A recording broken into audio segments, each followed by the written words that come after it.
Yo, it's me, CSCOTT, and continuing my road to Halloween Horror Month 2020, I am bringing you my review for Don't Hang Up, 2016 home invasion thriller film that, while well made from a filming standpoint when it comes to cinematography and just the way they film things with the camera, there's a lot of plot elements that take me out of the film. It's one of those films where if you turn your brain off and just go with it and not think about all the complications with this film, you can watch it just fine. But the more you start thinking about it, that doesn't make sense, it's going to throw it out of whack for you. And you think the title, Don't Hang Up, would imply that someone's on the phone for the entire film, can't hang up, or something's going to happen. That's what I thought when I bought this film for Family Video. It's nothing like that. He says don't hang up a few times, but they always hang up.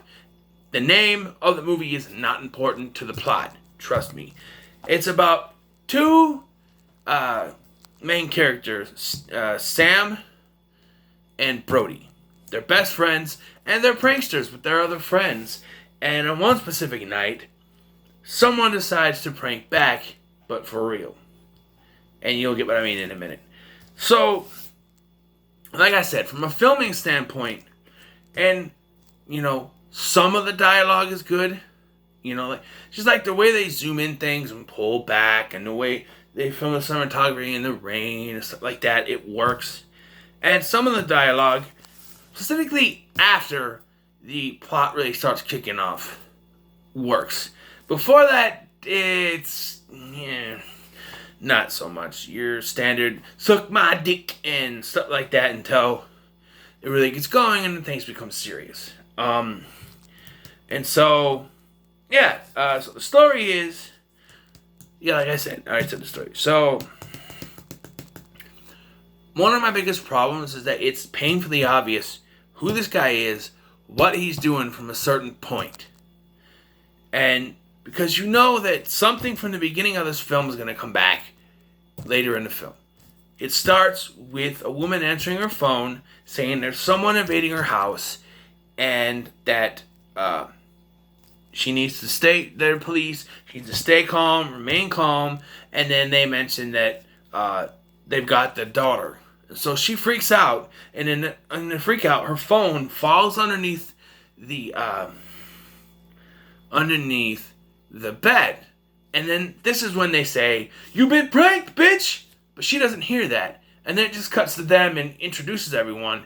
And you're thinking, but wait a minute, what about that woman? What happened to that woman? And because they don't do anything then, that's going to come back in the long run. When this guy starts calling these guys and starts doing stuff, what's connected. Especially once they introduce the little girl. And the whole hush little baby, don't say a word thing that's going on. Once they show the little girl, you're like, oh, he's the father and the husband, and something happened. We don't know what, but something else happened. And they come back to that in the climax during the climax, where he reveals that the mom grabbed a gun out of the dresser drawer when she knocked her phone down underneath the bed, didn't hear them say it was a prank, and went out in the hall ready to shoot anyone and anything. And she saw a door open, she shot, killed the daughter, and then shot herself, killing herself. So he's her husband and the father of the kid. What doesn't make sense is he looks like some ghoul from the underworld or something. Like he's been dead and he's risen up from the grave. And they don't explain anything about him. You're supposed to believe he's wearing a mask, but it looks too skin-like to be a mask. They actually had him in a mask. Like, the back of the thing, or even the Wikipedia page, says it's a masked man. It doesn't say, it said mysterious caller. Right, look at that. That's the guy. That looks like skin, like dead skin. It doesn't look like a mask would look like. Another thing they show at the beginning is that Brady has a Semper Fi tattoo on his arm because he's joined the Marines. And they show it plain sight and say, hey, look, Marines, Semper Fi, bitch. They make you know that he has that tattoo so that during the climax, when the guy in the mask comes out with a knife And it's very obvious it's not the guy because the mask is loose and it's very obvious his hands are taped together. And so it makes it look like they killed them, but then he sees the tattoo. Sam sees the tattoo. He's like, oh no, Brady! No shit. It's obvious it's Brady from the get-go when he comes out. Because he's going like this. So the twist, both twists, are easy to figure out if you have your brain on. That's why I say turn your brain off and you'll be able to enjoy this. Also, there's another twist in the middle of the film that reveals that Sam's girlfriend, Peyton, was sleeping with Brady. Which literally goes fucking nowhere. He's mad at first, and then decides to, because if Brady leaves, then Brady's parents are going to die. And he's ready to give up his parents to save Sam. But Sam's not ready to do that. So he knocks Brady unconscious by accident, and zip ties him to the banister. And it looks like he's going to kill him after he finds out, but he just, loosens it up and says, let's go. But then Brady pushes him out the door and stays in. And then that's where he finds Peyton in the van. And then, their friend Mosley works at the same pizza place that Peyton is. And they both got the prank calls. Like, they pranked Mosley, whatever. And then the guy pranked Peyton. We don't know this guy's name either. But,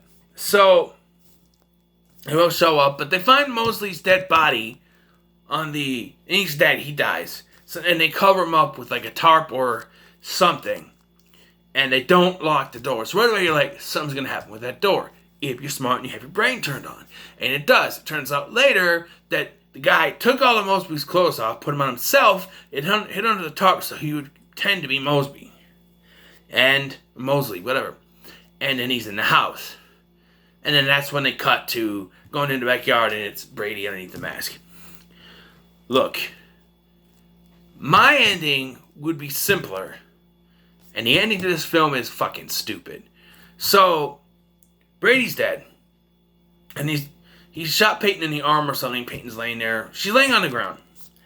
And the guy's got his foot on Sam's face. And they're like about to shoot him, and then it cuts to and this is what's kind of, it cuts to the front of the house, and you hear a gunshot, you see a flash. And you think, oh, is he dead? But then he wakes up, Sam wakes up, he's holding the gun and the knife, he walks out to the backyard, Payne's been shot in the head, he killed Brady by accident, the cops show up and arrest his ass for the murder. And they got the whole videotape, because Brady videotaped him and Peyton doing it. And so it's all over the place. So they got proof, he was upset because, they cheated and stuff. But what if, in my ending, what if, like, they actually took the guy down? Right?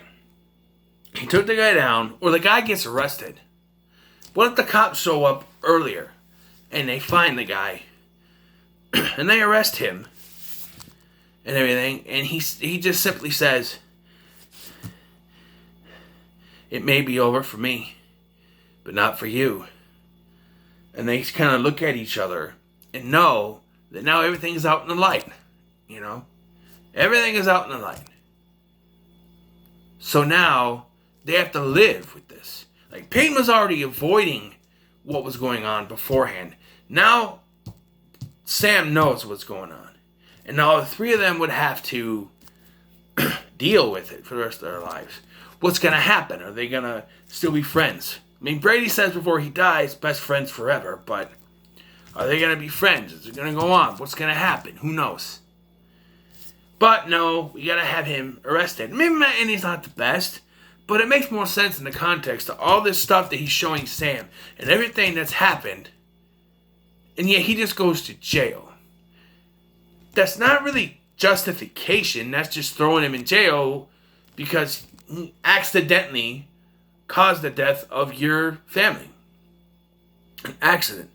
But having the truth out and causing him to now live with that truth with them, and now his entire life, his best friend, his girlfriend, it's over. What does he do now? His life is ruined, basically. And to add to that, instead of Brady's parents, it's his parents. His parents are dead. It's outed that his girlfriend and his best friend slept together. He's got nothing left. What would happen? Who knows? But as it stands, this film gets a 5 from me. It's decent. Like I said, you turn your brain off, you can get through it. It's a decent film. And like I said, filmed well, but I only watch it every once in a while. And I watched it for this review the first time in like a year, really. So, maybe even more, because I never reviewed it. But anyway, what are your thoughts on Don't Hang Up? Leave me comments below. Make sure to like, share, and subscribe. Thank you for watching. I've been Scotty. See you in the next one.